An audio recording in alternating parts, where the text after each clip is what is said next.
প্রিয় দর্শক, আপনাদের শুভেচ্ছা জানিয়ে চ্যানেল আইয়ের নিয়মিত আয়োজন আজকের সংবাদপত্রের আজকের পর্বে আপনাদের স্বাগত জানাচ্ছি আমি মীর মাসরুর জামান। সংবাদপত্রের শিরোনামগুলোকে ঘিরে চলমান পরিস্থিতি নিয়ে আলোচনার নিয়মিত আয়োজনে আজ সম্মানিত অতিথি হয়ে আমাদের সঙ্গে রয়েছেন সিনিয়র সাংবাদিক জনাব হাসান মামুন। আমরা স্বাগত জানাচ্ছি আপনাকে আমাদের মাঝে।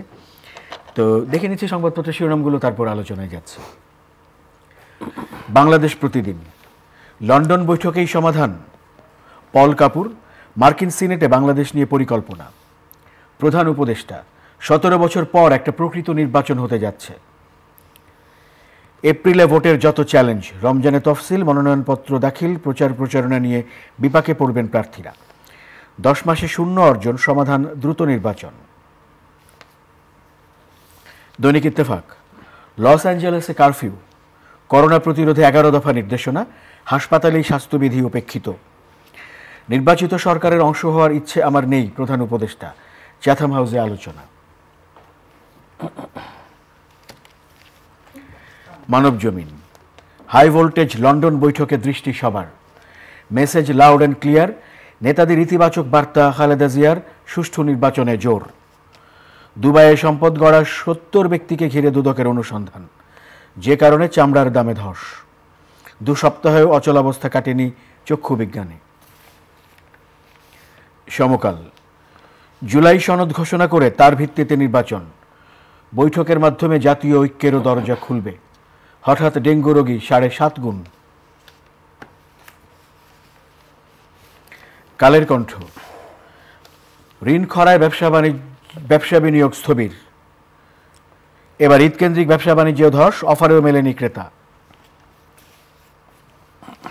কালবেলা, থানার দরজায় নতুন দালাল, পাসপোর্ট পাবেন না 3 শ্রেণীর লোক।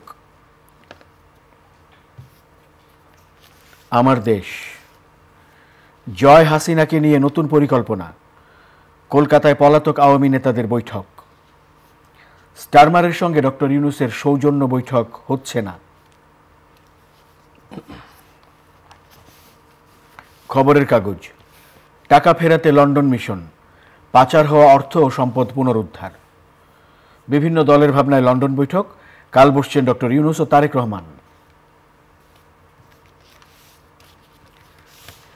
সময়ের আলো, ডক্টর ইউনূস ও তারেক রহমানের বৈঠক কাল, ফেব্রুয়ারিতে ভোটের প্রত্যাশা বিএনপির, সরকারের নজর জুলাই সনদে, প্রতিবাদী মুখর মার্কিন মুলুক, রোহিঙ্গা প্রত্যাবাসনে সহায়তা চায় ঢাকা, যুক্তরাজ্যের জাতীয় নিরাপত্তা উপদেষ্টা জনাথন পাওয়েলের সঙ্গে প্রধান উপদেষ্টার বৈঠক। আলোকিত বাংলাদেশ, রাজনীতিতে সুবাতাস, ইউনূস তারেক বৈঠক। দৈনিক করতোয়া, করোনার সাথে ভয় দেখাচ্ছে ডেঙ্গুও, বাংলাদেশে চীনের প্রভাব ঠেকাতে কাজ করতে চান ট্রাম্প প্রশাসন মনোনীত পল কাপুর। আমরা শিরোনামগুলো দেখছিলাম দৈনিক সংবাদপত্রগুলোর। আর যদি বলি যে অভিন্নভাবে সংবাদ শিরোনাম মাননীয় প্রধান উপদেষ্টা প্রফেসর মোহাম্মদ ইউনূসের লন্ডন সফরকে ঘিরে, এবং সেখানে সুনির্দিষ্ট করে তারেক রহমানের সঙ্গে আগামীকাল অর্থাৎ শুক্রবার বাংলাদেশ সময় দুপুরে যে বৈঠকটি হওয়ার কথা রয়েছে সেটিকেই নির্দেশ করে বেশিরভাগ শিরোনাম সাজানো হয়েছে। তবে তার আগে এটি চ্যাথাম হাউসের সংলাপে প্রফেসর ইউনূস যে কথা বলেছেন তার ভিত্তিতে যে শিরোনাম হয়েছে আমরা সেটি ঘিরে আলোচনা শুরু করতে চাই। তিনি জুলাই সনদের ভিত্তিতে বাংলাদেশে নির্বাচন হবে এই কথা বলেছেন, পাশাপাশি বলেছেন যে নির্বাচিত সরকারের হাতে ক্ষমতা হস্তান্তরই অন্তর্বর্তী সরকারের অন্যতম কাজ, এবং নির্বাচিত সরকারে থাকার ইচ্ছেও তার নেই। ধন্যবাদ। ঈদ মোবারক সবাইকে। ঈদের পর প্রথম এলাম। ঈদ তো এখনও চলছে। ঈদে বহু লোক ঢাকা ছেড়েছিলেন, তারা ফিরছেন, যারা হজ করতে গিয়েছিলেন তারাও ফিরতে শুরু করেছেন। তো ঈদে অনেক দুর্ঘটনা, ভালো ঘটনা ইত্যাদির মধ্যে এই খবরটা সামনে এসছে যে প্রধান উপদেষ্টার লন্ডন সফরে বিএনপির শীর্ষ নেতা ভারপ্রাপ্ত চেয়ারম্যান তারেক রহমান সাহেবের সঙ্গে ওনার বৈঠক হবে। এই কথাটা অনেক দিন ধরে শোনা যাচ্ছিল, কিন্তু এটা হবে কি না সে ব্যাপারে অনিশ্চয়তাও ছিল। সে অনিশ্চয়তা কেটেছে। বলা হচ্ছে যে সরকারের আগ্রহেই বৈঠকটা হচ্ছে। তবে বিএনপির দিক থেকেও কিন্তু আগ্রহ পরিলক্ষিত হয়েছে। আমরা এর মধ্যে জেনেছি যে বেগম জিয়া, খালেদা জিয়া, তিনি একটা ভূমিকা রেখেছেন এই বৈঠকের পেছনে প্রেক্ষাপট তৈরিতে। বিএনপির স্থায়ী কমিটির কজন নেতা তার সঙ্গে দেখা করতে গিয়েছিলেন, ঈদের শুভেচ্ছা বিনিময় করতে গিয়েছিলেন, এবং সেখানে উনি একটু উদ্বিগ্ন হয়ে তাদের জিজ্ঞেস করেছিলেন যে সরকারের সঙ্গে বিএনপির সম্পর্ক খারাপ হচ্ছে কেন, মানে দূরত্ব বাড়ছে কেন। এবং উনি স্পষ্ট হয়ে বলেছিলেন যে এটা ঘিরে কোনো আন্দোলন পরিকল্পনা করার প্রয়োজন নাই, শান্তিপূর্ণভাবে এবং বৈঠকের মাধ্যমে এটা নিষ্পত্তি করতে হবে দূরত্ব যদি সৃষ্টি হয়ে থাকে।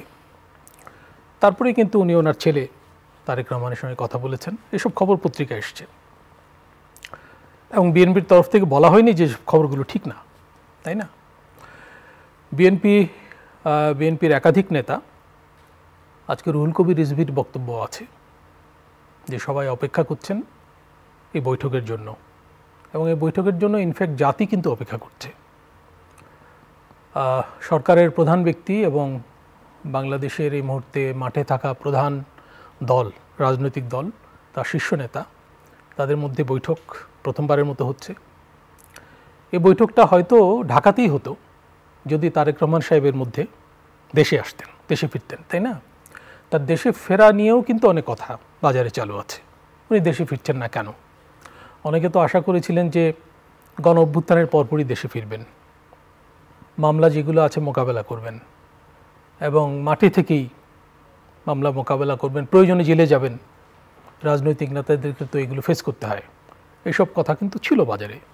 যাই হোক, যে কারণেই হোক, উনি ফেরেননি, ওনার স্ত্রী ফিরেছেন। তখনও কথাবার্তা শুরু হয়েছিল যে জুবাইদা নেতৃত্ব দেবেন কিনা আগামী নির্বাচনে বিএনপিকে, তারেক রহমান তো ফিরবেন না ইত্যাদি। যাই হোক, তো উনি ফিরবেন কি ফিরবেন না সেটাও নাকি এই বৈঠকের ভেতর দিয়ে নিষ্পত্তি হবে, এই কথাবার্তাও আছে।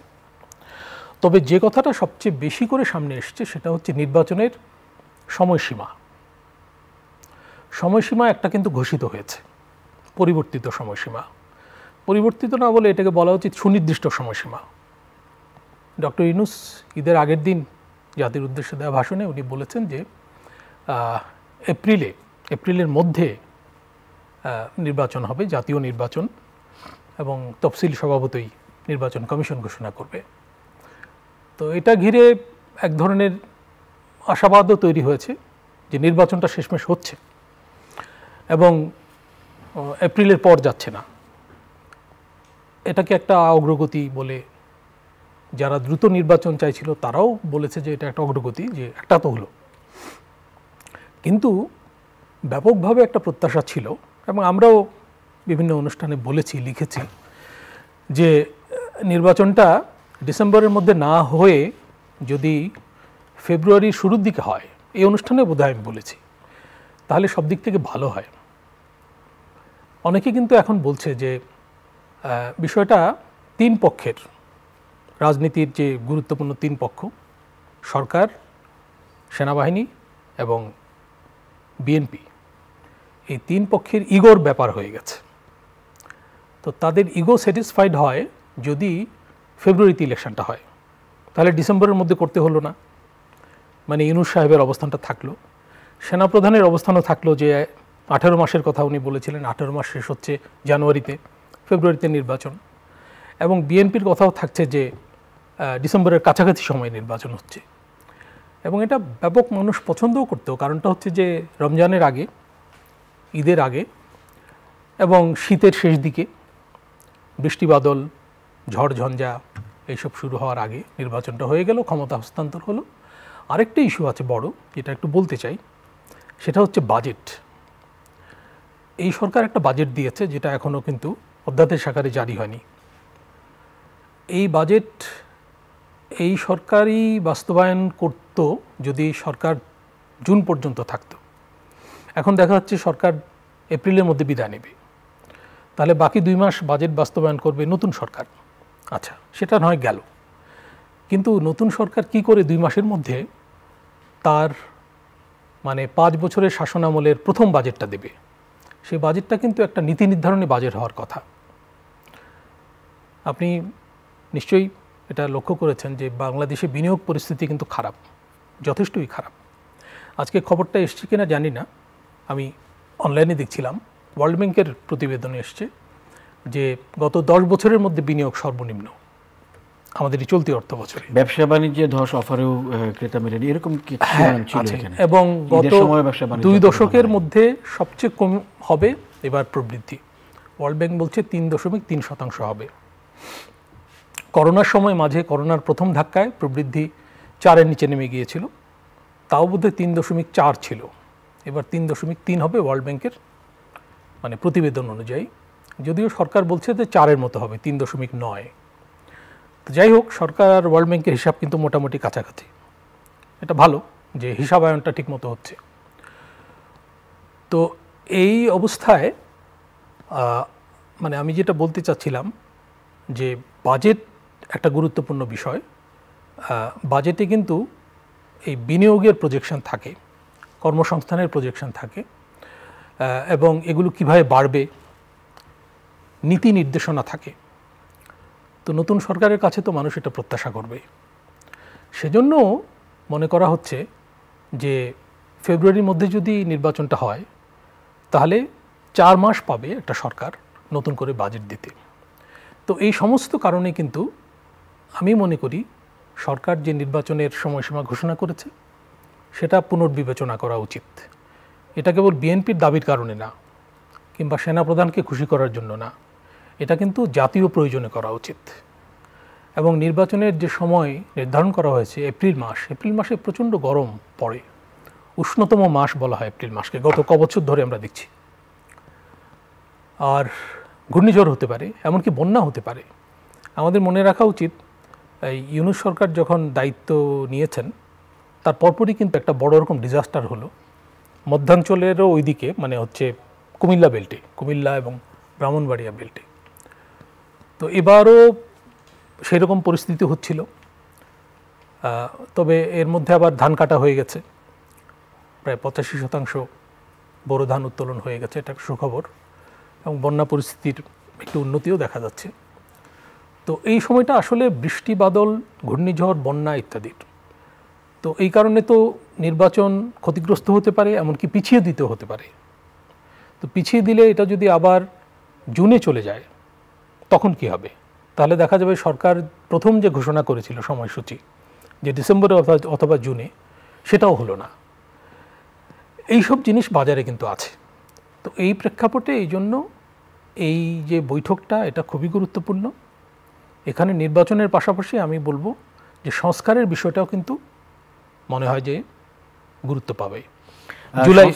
জুলাই চার্টারের কথা আছে, সংস্কার যে প্রস্তাব, সেখানে বিএনপির কিছু পর্যবেক্ষণ রয়েছে বা বেশ কিছু দ্বিমতের বিষয় আমরা এর মধ্যে দেখতে পেয়েছি। তো এটার সমাধানে আপনি কতটা করেন?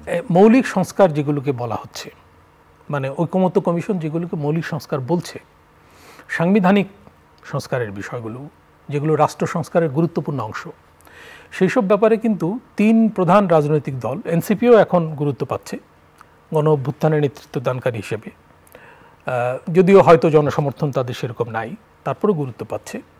আর মনে করা হচ্ছে সরকারের সঙ্গে তারা ঘনিষ্ঠ, সে কারণেও গুরুত্ব পাচ্ছে। এনসিপি, জামায়াতে ইসলামী এবং বিএনপির মধ্যে কিন্তু মতপার্থক্য আছে বেশ কিছু। আমরা দেখেছি এর মধ্যে সংবাদপত্রে খবরগুলো এসছে, ফটোকার্ড করে দেখানো হয়েছে যে কোন কোন বিষয়ে ঐকমত্য, কোন কোন বিষয়ে ঐকমত্য নাই। এবং আলী রিয়াজ সাহেব, আমাদের ঐকমত্য কমিশনের যিনি দ্বিতীয় ব্যক্তি, তিনি কিন্তু বলেছেন যে এইসব বিষয়ে ঐকমত্য নাই, কিন্তু অন্যান্য বিষয়ে ঐকমত্য বেশ আছে। তো আমরা তো চাচ্ছিলাম, সবাই চাচ্ছিলাম যে সাংবিধানিক কিছু সংস্কারের বিষয়ে ঐকমত্য হোক, এবং বিএনপিরও এই ব্যাপারে কিছু পর্যবেক্ষণ আপনি যেটা বললেন আছে। তো মনে করা হচ্ছে যে এই বৈঠকে একটা বিনিময় হতে পারে, সেটা হচ্ছে যে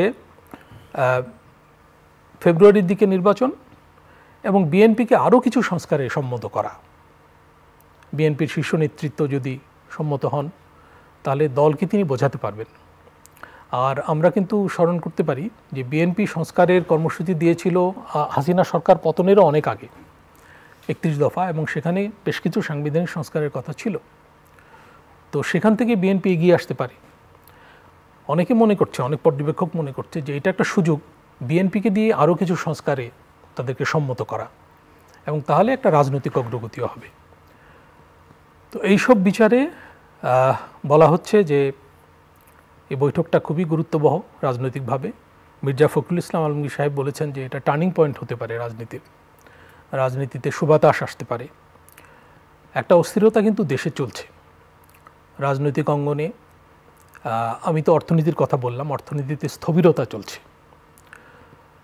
এই স্থবিরতার কারণেও অনেকে মনে করে যে নির্বাচনটা দ্রুত হওয়া উচিত এবং সরকার দ্রুত প্রস্থান করা উচিত সসম্মানে। কারণ দেশে যদি বিনিয়োগ পরিস্থিতির আরও অবনতি হয়, কর্মসংস্থান আরও যদি কমে যায়, এবার আপনি লক্ষ্য করবেন যে ঈদের আগে খুব একটা অস্থিরতা হয়নি গার্মেন্টস খাতে, কিন্তু অনেক গার্মেন্টস কিন্তু মে মাসের বেতন দিতে পারেনি, অনেক গার্মেন্টস বোনাস দিতে পারেনি। মানে প্রধান রপ্তানি খাতেরই এই অবস্থা। অন্যান্য শিল্প খাতের কী অবস্থা এটাও কিন্তু সহজে অনুমেয়। তো এই পরিস্থিতিতে সরকারের পক্ষে মূল্যস্ফীতি নিয়ন্ত্রণে রাখা, মানুষের আয় বাড়ানো, মানুষের দৈনন্দিন জীবনে স্বস্তি আনা, এগুলোও কিন্তু কঠিন হয়ে যাচ্ছে। আর পাশাপাশি আমরা লক্ষ্য করব যে থেমে থেমে মব ভায়োলেন্স বাড়ছে। এই ঈদের মধ্যে মব ভায়োলেন্সের একাধিক ঘটনা আছে। রবীন্দ্র কাছারি বাড়িতে আক্রমণ হয়েছে, ওইটা বন্ধ আছে দর্শনার্থীদের জন্য। এটা কি ইনভেস্টিগেশন হচ্ছে আমি জানি না, অগ্রগতি দেখছি না। একটা ছেলে ঢাকা বিশ্ববিদ্যালয়ের ছাত্র, সে গ্রামের বাড়িতে আত্মহত্যা করেছে। তার পরিবারের উপর চাপ সৃষ্টি করা হয়েছিল যে তার বিচার করা হবে, তাকে পুঁতে ফেলা হবে ইত্যাদি। কবে 7-8 মাস আগে কার পোস্টে সে কী মন্তব্য করেছিল, সেই মন্তব্য হয়তো গ্রহণযোগ্য না এবং সে ধরনের মন্তব্য করা উচিত না, সেটা সে মুছেও দিয়েছিল। কিন্তু সেটাকে সংরক্ষণ করে, সেটাকে ইস্যু করে এলাকায় উত্তেজনা সৃষ্টি করা হয়েছে এবং এমন চাপ সৃষ্টি করা হয়েছে ছেলেটা সেই চাপ নিতে না পেরে মারা গেছে মানে সেই গলায় দড়ি দিয়েছে। খুবই দুর্ভাগ্যজনক। তো এটা তো এক ধরনের মব, তাই না? তার বিরুদ্ধে যদি অভিযোগ থাকে তাহলে সেটার তো আইনসম্মত বিচার হতে পারে। আমাদের দেশে কিন্তু এইসব জিনিসের বিচার করারও বিধান আছে। সেরকম কঠোর শাস্তি নাই, কিন্তু শাস্তির ব্যবস্থা আছে, অন্তত নিরুৎসাহিত করার ব্যাপার আছে। তো এইগুলোতে আপনি লক্ষ্য করবেন যে রাজনৈতিক হানাহানিও কিন্তু এর মধ্যে চলছে। রূপগঞ্জে একটা খুন হয়েছে, বিএনপির এক অংশ আরেক অংশের এক লোককে মেরে ফেলেছে গুলি করে। এবং ইন্টারেস্টিং ঘটনা যে ছাত্রলীগের এক লোককে কারা ধরে নিয়ে যাচ্ছিল, তাকে উদ্ধার করতে যাচ্ছে, এইসব নিয়ে তাদের মধ্যে খুনোখুনি হয়েছে এবং এটা নিয়ে উত্তেজনা তৈরি হয়েছে রূপগঞ্জে কিন্তু অনেক আগে থেকে আইনশৃঙ্খলা পরিস্থিতি খারাপ। সেখানে স্থানীয় সংসদ সদস্য আগে যিনি ছিলেন, তার লোকজন এবং একটা ব্যবসায়ী গ্রুপের মধ্যে দ্বন্দ্ব ইত্যাদি ঘিরে ওখানে কিন্তু অনেক অনাকাঙ্ক্ষিত ঘটনা ঘটেছে। রূপগঞ্জ একটা আইনশৃঙ্খলার মানে অবনতির একটা কেন্দ্র। তো সেইখানে রাজনৈতিক হানাহানি হচ্ছে। আমরা দেখব যে পুঠিয়াতে বোধহয় আওয়ামী লীগ সমর্থকের বাড়িতে আগুন দেওয়া হয়েছে। উনি কোনো সক্রিয় কর্মীও না, তার বাড়িতে আগুন দেওয়া হয়েছে এবং পাশের বাড়িতেও আগুন দেওয়া হয়েছে। তো সেটা ঘিরে অবশ্য বিএনপি ব্যবস্থা নিয়েছে এবং রূপগঞ্জের ঘটনায় বিএনপি ব্যবস্থা নিয়েছে। তো প্রতিদিনই কিছু না কিছু ঘটছে এবং ব্যবস্থাও নেওয়া হচ্ছে, কিন্তু পরিস্থিতির উন্নতি হচ্ছে না। এই যে সমস্যাগুলোর কথা আপনি বললেন, বেশ কয়েক ধরনের সমস্যা, আপনি অর্থনীতি থেকে শুরু করে সামাজিক আইনশৃঙ্খলা এই সমস্ত। তো আমরা শিরোনামে দেখতে পাচ্ছি যে দ্রুত নির্বাচনী সমাধান, এরকম একাধিক শিরোনামে এই কথাগুলো উল্লেখ করা হয়েছে। আপনি এটা কতটা মনে করেন বা কিভাবে সমাধান হতে পারে? হ্যাঁ, দ্রুত নির্বাচনে যেটা হবে সেটা হচ্ছে যে একটা রাজনৈতিক সরকার যদি দেশে আসে, আমি বাজেটের কথা বলছিলাম যে তারা একটা নতুন বাজেট দেবে, সেখানে একটা নীতি নির্দেশনা থাকবে, ব্যবসায়ীরা একটা দীর্ঘমেয়াদী নির্দেশনা পাবে, শুধু দেশের ব্যবসায়ী না বিদেশি ব্যবসায়ীরাও পাবে, এবং দেশে বিনিয়োগ বাড়লে বিদেশি বিনিয়োগ বাড়ারও চান্স আছে। যদিও বিদেশি বিনিয়োগকারীরা আরও কিছু ফ্যাক্টর বিবেচনা করে, তো সেগুলো করবে। আর বিদেশি বিনিয়োগের উপর তো আমরা নির্ভরশীল না, আমরা আসলে দেশি বিনিয়োগের উপর নির্ভরশীল। কর্মসংস্থান পরিস্থিতির কিছুটা উন্নতি হবে এবং আমি তো মনে করি যে ব্যবসায় যদি আস্থা আসে, ব্যবসা বাণিজ্য সচল হয়, তাহলে মানুষের আয় রোজগার বাড়লে মানুষ কিন্তু মূল্যস্ফীতিও কমবেট করতে পারবে। মানে মূল্যস্ফীতি যদি হাই থাকে সেটাও মোকাবেলা করতে পারবে, কারণ মানুষের হাতে অর্থ আসবে। আপনি লক্ষ্য করবেন সংবাদপত্রে খবর আছে যে এই যে উচ্চ মাত্রায় রেমিটেন্স আসছে দেশে, কিন্তু ব্যাংকে গিয়ে টাকা পয়সা জমা হচ্ছে না, কারণ মানুষ এগুলো হাতে রাখছে অথবা খেয়ে ফেলছে অথবা অন্য কাজে লাগাচ্ছে। ব্যাংকের উপর আস্থা কমেছে, একজন সরকারি ব্যাংকের এমডি না কে যেন বলছিলেন যে যদিও সরকারি ব্যাংকের অবস্থা খারাপ, কিন্তু লোকজন সরকারি ব্যাংকে টাকা পয়সা রাখে, কারণ আস্থা হচ্ছে যে সরকার টাকাটা ফেরত দেবে, বেসরকারি ব্যাংকের উপর আস্থা নাই। আমাদের প্রধান উপদেষ্টার সঙ্গে গভর্নর সাহেব গেছেন, দুদক চেয়ারম্যানও গেছেন, তাই না? ওখান থেকে পাচার করা টাকা ওইটাও একটা এজেন্ডা, কারণ যেসব জায়গায় টাকা পাচার হয়েছে তার মধ্যে ব্রিটেন আছে, আমেরিকা আছে, অস্ট্রেলিয়া আছে, তারপর হচ্ছে সিঙ্গাপুর আছে, মধ্যপ্রাচ্যের কোনো কোনো দেশ আছে, ওইসব জায়গায় টাকা গেছে। তো এইসব টাকা ফেরানো তো কঠিন, তাই না? এই ব্যাপারে কিন্তু আমাদের অভিজ্ঞতা ভালো না, এবং পৃথিবীর অন্যান্য দেশেরও কিন্তু অভিজ্ঞতা খুব সুখকর না। এসব করতে গিয়ে যে খরচ হয়, যে সময় যায়, প্রচেষ্টা যায়, তার বিনিময়ে প্রাপ্তি কিন্তু তেমন বেশি হয় না, এবং সরকারও তেমন আশাবাদী না। যাই হোক, তো আমার মনে হয় যে নির্বাচন যদি হয়, বিশৃঙ্খলা কমে আসবে, রাজনৈতিক বিশৃঙ্খলা কমে আসবে। আর হচ্ছে যে যেসব গ্রুপ বা রাজনৈতিক শক্তি অতি উৎসাহী হয়েছে গণ অভ্যুত্থানের ফলে, যারা মনে করছে এটা তাদের অভ্যুত্থান এবং মনে করছে যে এই সরকারটা তাদের সরকার, এবং তারা কিন্তু অতি উৎসাহী হয়ে এমন সব কর্মকাণ্ড করছে যেটা দেশের ভাবমূর্তির জন্য ক্ষতিকর। এবার ঈদে পর্যটন ভালো হয়েছে বহু জায়গায়, 10 দিনের ছুটি মানুষ গেছে ব্যাপকভাবে, এবং ভালো ব্যবসা হবে আশা করা যায়। কিন্তু কোথাও কোথাও এক শ্রেণীর লোক গিয়ে নিষেধাজ্ঞা জারি করছে স্থানীয়ভাবে, যে অধিকার তাদের নাই, তাই না? যে এখানে পর্যটন করা যাবে না, বেলেল্লাপনা করা যাবে না ইত্যাদি। তো এগুলো চলছে, এগুলো তো দেশের ভাবমূর্তি ভালো করবে না। আমরা আরেকটা শিরোনামে একটু যাই, যে করোনা নিয়ে আমরা কয়েকদিন ধরে দেখতে পাচ্ছি সরকার 11 দফা নির্দেশনা দিয়েছে, এবং এরই মধ্যে আক্রান্ত শনাক্ত হয়েছে। পাশাপাশি ডেঙ্গু রয়েছে, ডেঙ্গুতে আক্রান্তের সংখ্যা অনেক বেশি মানে এই বর্তমানে। হ্যাঁ, একই সঙ্গে করোনা এবং ডেঙ্গু পরিস্থিতি আগে থেকে একটু খারাপ ছিল। তো এটা ঈদের পরে সম্ভবত বেশি টেস্ট একসঙ্গে হচ্ছে, সেজন্য জাম করেছে আর কি সংখ্যাটা। এটা হয়তো রাতারাতি বাড়েনি, টেস্ট বেশি হচ্ছে, সেজন্য ডেঙ্গু ধরা পড়ছে বেশি।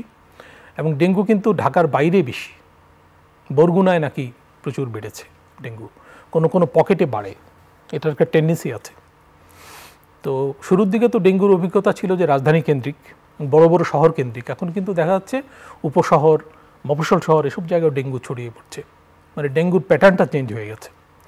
ডেঙ্গুতে মৃত্যুর ঘটনা গত কবছরে বেশ বেড়েছিল, এবার মৃত্যুর ঘটনা কম, কিন্তু বলা হচ্ছে ডেঙ্গু চোখ রাঙাচ্ছে। সঙ্গে করোনার নতুন নতুন ভেরিয়েন্টের খবর, সাব ভেরিয়েন্টের খবর পাওয়া যাচ্ছে। আমার মনে হয় যে করোনায় আমরা একটু অসতর্কতার পরিচয় দিয়েছি। ভারতে মাস দেড়েক আগ থেকে করোনার কথা কিন্তু জানা যাচ্ছিল, এবং করোনায় অনেকে মারা যাচ্ছিল ভারতে। তবে ভারতের থেকে করোনা আসার চান্স একটু কম, কারণ ভারতে তো ভিসা নিষেধাজ্ঞার মধ্যে আমরা আছি, ভিসা খুব একটা। তারপরেও সরকার বলছে যে ভারতে ভ্রমণের সতর্কতা বজায় রাখা দরকার। তো ডেঙ্গুর তো একটা বিরাট অভিজ্ঞতা আমাদের গেল, তাই না? ফলে ডেঙ্গু কিভাবে কমব্যাট করতে হয়, মোকাবেলা করতে হয়, সেগুলো তো আমরা জানি, ব্যক্তি পর্যায় পর্যন্ত সবাই জানি ডেঙ্গু কীভাবে ফেস করতে হয়। আমি করোনার কথা বলছি। করোনা কীভাবে ফেস করতে হয়, মাস্ক পরা, দূরত্ব বজায় রাখা ইত্যাদি, টিকা নেওয়ার কথা, যাদের 6 মাস হয়ে গেছে তাদের টিকা নেওয়া, ঝুঁকিপূর্ণ জনগোষ্ঠী আছে, তাই না, যারা বয়স্ক, যারা ডায়াবেটিসে আক্রান্ত, যাদের কোমরবিডিটি আছে, মানে অন্যান্য ডিজিজ কঠিনভাবে আছে, যারা ঝুঁকিতে আছে, তাদেরকে বিশেষভাবে দেখতে হবে। টিকা নাকি কম আছে স্টকে, এবং মানে শোনা যাচ্ছে যে টিকার মেয়াদও ফুরিয়ে আসছে। আরেকটা হচ্ছে টেস্ট কিটের ঘাটতি আছে। আসলে করোনা নিয়ে আমাদের সতর্কতা অনেক কমে গেছিল। তো করোনা তো আমাদের প্রকৃতিতে আছে, করোনা থাকবে, এটা নির্মূল হবে না, ফিরে আসবে। তো এই জন্য আমাদের প্রস্তুতি রাখতে হবে। আর মানে সরকারকে যেন করোনা পরিস্থিতিতে নাজেহাল না হতে হয়, মানে বেকায়দা না পড়তে হয় এই পরিস্থিতির মধ্যে, সেটাও কিন্তু বিবেচনা রাখতে হবে। অনেক অনেক ধন্যবাদ জনাব হাসান মামুন আজকে আমাদেরকে সময় দেওয়ার জন্য। Thank you. প্রিয় দর্শক, আপনাদেরও ধন্যবাদ সঙ্গে থাকার জন্য। চ্যানেল আয়ের আয়োজন, আজকের সংবাদপত্রের আজকের আয়োজনটি এই পর্যন্তই। ভালো থাকবেন সবাই, শুভরাত্রি।